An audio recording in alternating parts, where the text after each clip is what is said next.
Depuis le 7 octobre, en tout cas sur l'Île-de-France déjà, on dénombre une trentaine par jour d'actes antisémites. Moi, en 25 ans de carrière, je n'ai jamais vu ça. On a l'impression il y a une omerta, c'est-à-dire que les gens sont obligés maintenant de dissimuler leur religion. Parce que en fait, ils ont peur d'être agressés. Et il y a des gens qui déposent plainte. Et malheureusement, il y a des gens qui baissent les bras et qui déposent pas plainte. Alors, Il sur faut les dépôts de surtout plainte. pas hésiter à le faire. C'est un vrai sujet, l'irresponsabilité pénale, le manque de discernement. Quand on voit certains actes de plus en plus violents, il y a les réseaux sociaux.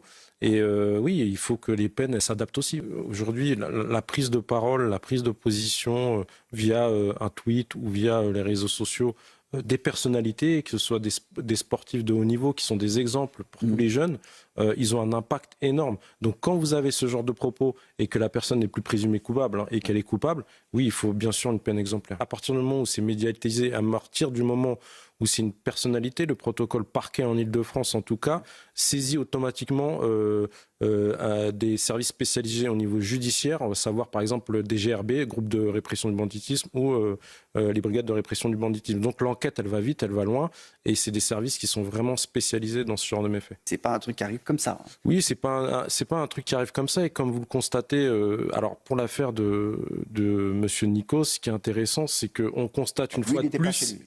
Il n'était pas chez lui, mais les individus étaient équipés pour une séquestration.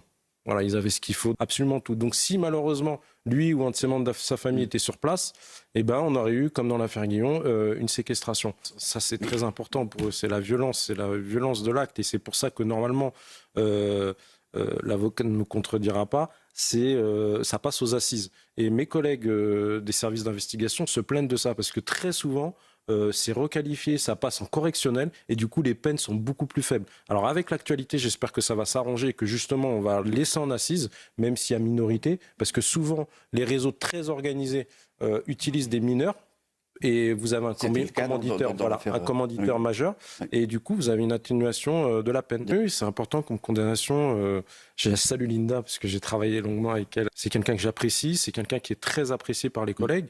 Et vous savez, quand vous défendez une institution comme la police, il y a beaucoup de gens d'extrême gauche, ultra gauche, qui nous menacent sur les réseaux sociaux. Et là, pour le coup, c'est un journaliste. Et je pense j'espère que cette condamnation va servir d'exemple. Un problème avec l'autorité depuis pas mal d'années, et certaines personnes n'acceptent pas que vous ayez choisi d'être utile à la société. Je salue cette condamnation.